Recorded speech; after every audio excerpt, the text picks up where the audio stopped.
Hello and welcome to year 5, I think we're at. Oh my god, how time flies. We're back later in the day here, and we've done another mix of things here. We had to repair 12, I think, damage, 15 damage. I don't know, something insane. We could only afford to buy 9 infantry. We are poor Germany. But thankfully, over the last 4 rounds, well, I guess we skipped around, we've been building up a huge air force. So all those troops that came into our country were able to smash and attack and attack. Now, noticing that the Americans have transports here in the north. They can come and attack us in all kinds of places. There's no way for us to deal with this threat of Norway. But the Americans don't have a tremendous amount in the area. They have 3 planes and a bomber over here. They also have a transport down here with an Algeria soldier. They kind of bailed with these guys. They could come back to France in big numbers by breaking this transport back. But overall, they can't hit Italy. Now, Italy could get hit by the British. And that's the only thing that scares me here. But I don't think that their bombers are well suited for dealing with Italy, especially if I put an anti-aircraft gun in it. So what the Russians have done is stepped up into Karelia in force. That's like 26 units up here. That's too many for me to deal with. However, big however, we can step into Ukraine with our own 20-something units and threaten Belarusia. I don't think we can take it. I mean, they can deploy many units. They're bringing stuff back. But while they've pushed out to Evenki and stuff and are trying to hold their front lines, we might be able to bleed them back with the Japanese, with their distraction force. So this puts a lot of pressure on Belarusia. It also makes it difficult for them to step forward into West Russia without us threatening an attack. Though our tanks are a little bit out of range of supporting a major advance. If they did attack France, for instance, with the 6 Americans here, another American there, so that's 7 Americans, and these Americans, then the British come over top. Now, the thing with the British is they really only have these 2 units. Everything else, like these transports up here, don't have anything to pick up and drop, so we're kind of safe on that point. But really, the Americans could put a big army here. The British could suicide their 2 units to kill our 6 men, so we kind of have to hold this artillery back. I really wanted to potentially bring it into Poland. Maybe we still can. I don't know. It's debatable. What I'm afraid of is that if the Russians step forward into Belarusia, could we actually attack them? And I don't think we could do it without moving our artillery at least into Poland. But if we move our artillery into Poland, then again, we leave France open for kind of a big attack. But I think at the end of the day, we can attack France with whatever survives in Italy. Should be 5 men.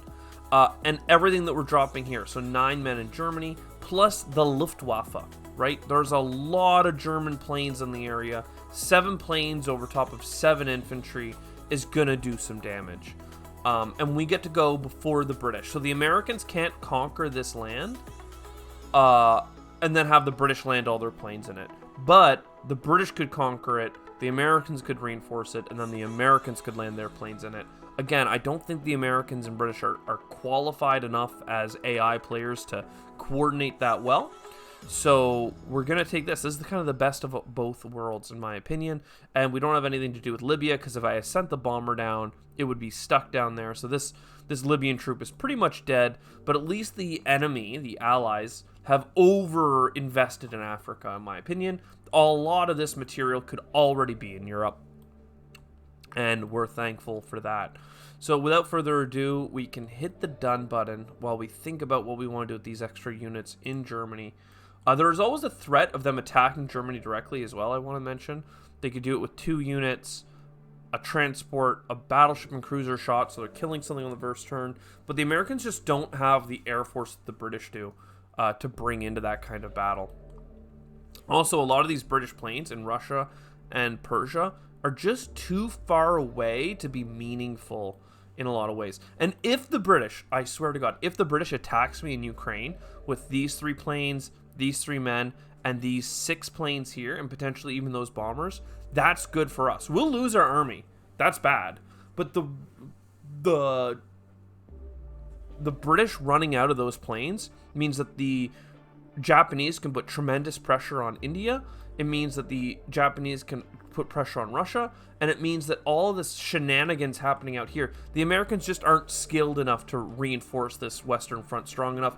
Germany will survive, and it will regrow into a tough core. Everything that touches Germany can be attacked and retaken with the help of the Luftwaffe. So, Italy, we'll start at the bottom and kind of clockwise around. We have guaranteed kills. They pretty much had a guaranteed kill. That was easy. France, similar. We have 4 planes. That's overkill. And again, they have pretty much a guaranteed shot back. Coming up into Belarusia. Big hits there. Again, they hit us back. That one was less guaranteed, but it's fine. And then here, can we get away without them killing us? Yes, we can. Thankfully, they didn't get a perfect hit ratio on us this turn. Again, our planes are coming back to the core of Germany. I don't think that they need to land anywhere other than core Germany. And because we have all those planes, I think I am feeling a little bit better about moving this stuff forward. Anti-aircraft down, anti-aircraft back, and anti-aircraft into Italy, in case the British did want to try that kind of desperate attack with 2 men, but lots of planes. Because again, I have to keep planning for this huge British Air Force that the AI, quite frankly, isn't able to use in the ways that I'm describing. I don't think it's that smart, but a player could. And until they sacrifice themselves on one of these big plays, whether it be killing Ukraine or attacking Italy or, you know, strafing Xinjiang just to stop the Japanese from having units on the front line, whatever it is, once it's dead, I can operate way more freely with all my fleets, with all my Germans, and everything else like that. So, very, very good. Let's hit done. And then 9 men right into the core, the motherland, fatherland, whatever you want to call it. And the German income is down. It used to be 40-something, and now it's at 35 because we lost Norway, we lost Algeria, Morocco. But at least the Japanese are growing. And it looks like the British did go for France. And they did conquer it. So this is the risk, is that the Americans put 7 units in France. And they put their planes on it to defend it. Absolutely. With the tanks in Ukraine, that's something we're afraid of. But otherwise, and they got a bunch new units on the mainland. So the AI is actually playing a smart game. Again, we would be dominating the AI if we sunk these undefended convoys. That is how they need to cross the Atlantic. But since we've imposed that self-handicap rule with all these undefended convoys, look at them just everywhere. You know, there's just not much we can do. You know, they get free reign on invading us from every direction. And we can't even pretend to be the Germans doing the naval shipping harassment and whatnot. But yeah, so let's dial it back, look at what the Japanese have going on. At least now the British are moving eastwards with those forces. There's that American fleet has decided to run away. The British have followed. They're still within striking of French Indochina. And where are the bombers? 4 planes. Okay, lots of bombers up here. Bombers up here. Planes and stuff out. Okay. Okay, I was just wondering what the British were really up to here. So they took France, and then this random transport just decided to leave, I guess. Oddly enough, they could, all 7 of these units, if they just stacked all 4 of their transports here, they could all be coming over in this little bridge of convoys every turn into France. So I'd really love to build up the French force better, but that's all we can do. And for now, they've been bombed a little bit. At least they didn't get bombed into the ground like we did last time. All right, let me cut, and we'll come to the second half. All right, second half of year 5, let's go. We notice that the American fleet is kind of babying away. There's a little bit of a Pacific or an Atlantic fleet. It could come back for the Panama, but for now, it's gone for all intents and purposes. Well-defended west coast that we're not going to bother with. But what we did we took our Wake Island fleet to Solomon, picked our man up. There's an extra man there, came back, and we're landing on Hawaii. Because we have the artillery of the cruiser and the battleship, they get 1 free shot each on the way in. So we have 2 shots on a 4 and a 3. They add together. It's a free kill. Basically, we get a free kill. As long as we're dropping 2 people, we get a free kill.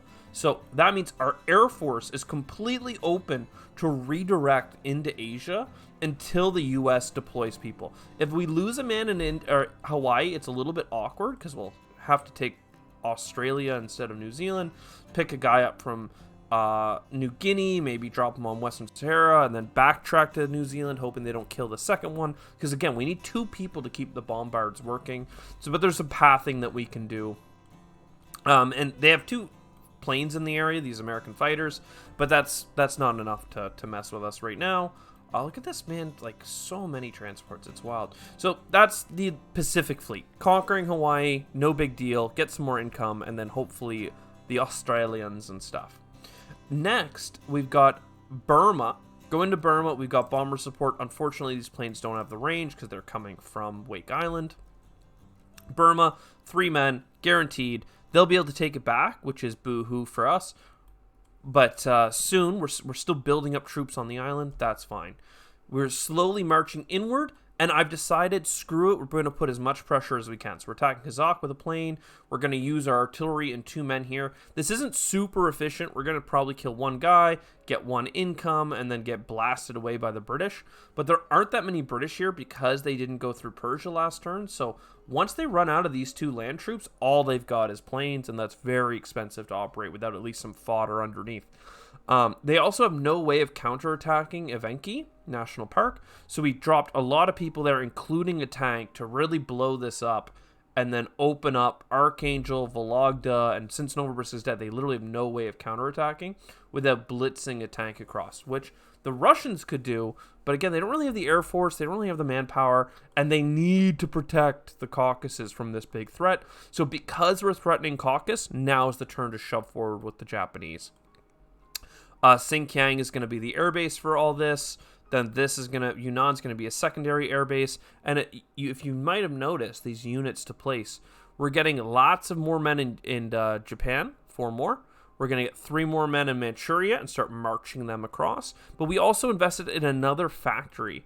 And I'd rather not do the East Indies, so we're doing Kwangtung. Indochina is a little bit too vulnerable with these fleets still hanging around. But now that we have the aircraft carriers coming in, these Yunnan fighters might in the future just stage off of French Indochina. Even with the British around and the Americans around, it'll probably be strong enough that we can actually defend and then shove into India. So the Western Fleet is looking good, the Eastern Fleet is looking good, and we're pressuring the Russians heavily. Let's hit done. And we are going to conduct that naval bombard. So Hawaii first. We don't want them to kill us, and they didn't. That gives us way more flexibility. Come down into New Zealand next turn, and then just go right to left. Good stuff. And then another battle is Burma. They can have a couple shots back on us though. They missed when they had 2 men. And will they miss when they have 1? No. So they were statistically going to kill 1 person. We almost got away with them killing none. Kazakh, this one here, very good, and we survive with 2 men. Now that's expensive to remove. Evenki is going to be expensive to remove if they don't hit us back. They did. They were likely to. Oh, sorry, this is Evenki. They can't hit us. Novorossiysk is what I was talking about. Let's see. They missed. So that's going to use a lot of British air power, and they have lots of air power, so it's not a big deal to blow up both of these things, but it means that they won't be doing any suicide runs or attacks on the Germans. So the Germans get to go again anyway. But yeah, so that's pretty interesting. The Germans get to go next. Is there any way they can defend Belorussia? Because all of this stuff is too slow to walk there. The only thing they can realistically do is stack in West Russia so tall that I can take Belorussia, but I won't be able to hold it. And if I take it, then would I actually be able to defend Ukraine? Probably if I land my planes there, but now we're getting a huge arms race, and I'm not even taking over Karelia. So, interesting there. Non-combat move, Yunnan here. I mean, I would love that we're taking all these objectives in the West. We're really pulling away from the Russian economy here. They might be bombing Germany, but we're conquering Russia. And that's pretty cool, wouldn't you say? It seems pretty cool to me. Planes are all landed. And yeah, let's get this production. So in Manchuria, we're going to get one of everything. A tank, a man, whatever. Because that tank can start blitzing immediately. Do a little bit of a lightning war. And then because French Indochina is compromised, the next best for us is Kwangtung. And that right now is deep in our territory. It's funny how one C-zone really does make all the difference. Because I can't go into this C-zone, and neither can they, because we get obliterated. The first one to step in there dies right now until, well, this aircraft carrier gets a little bit closer. But there we go. Let's hit done and see what their counterattack is. The Japanese are doing better. Let's look at players 650 to 950. They're still 300 points ahead of us, but at least it hasn't grown tremendously. There they are in Northern Europe. Looks like they're reorging to keep bringing troops across. Though now they're on the west side, and look, there they go. There's the fear is they've reorganized. So now I have to again commit the Japanese fleet to defending. Oh, look at this. They're attacking with no infantry to go with this artillery, which is kind of desperate, but they didn't take that many casualties for it. So, I mean, they'll die after. I don't know about this whole 5 and 5 thing. Seems interesting to me, but they moved back off of Caucasus, and they didn't reinforce West Russia. So Germany has got a free hand here to step forward in force. Again, we're bringing an AA gun with us, so it's not too bad, but the British do have that one big counterattack in them with their Air Force. Again, even though in a normal game we would be able to sink all of these transports, like, basically for free, at very low cost, it's just not a thing in this particular game. Though a lot of these are just so far away and safe, but I'm not investing in subs to go hunt them because I'm not allowed to hunt them, so we're not going to. Oh, look at this. Eastern Canada's loaded up. But most of these transports even are kind of useless at this point because they've dropped all their troops off and then they spent everything here on the west coast. So is this even strong enough? 1, 2, 3, 4, 5. That's 6 hit points. I have 5 hit points. They have defender's advantage. I don't quite have enough against this because they're hitting at least 2 back just between these guys, and then they've got the sub and aircraft carrier, and I'm only hitting, well, 1 and 5/6. So basically 2, but they have more HP and more punching power, but that's fine. We're gonna retreat for a turn, retreat into New Zealand, reconquer New Zealand, and that should be fine. It means that we can't do this Indochina thing with this fleet because I kind of have to bring it back. I'm not sure where the fleet needs to be is the honest to God truth here, though, because I could just put it in Iwo Jima.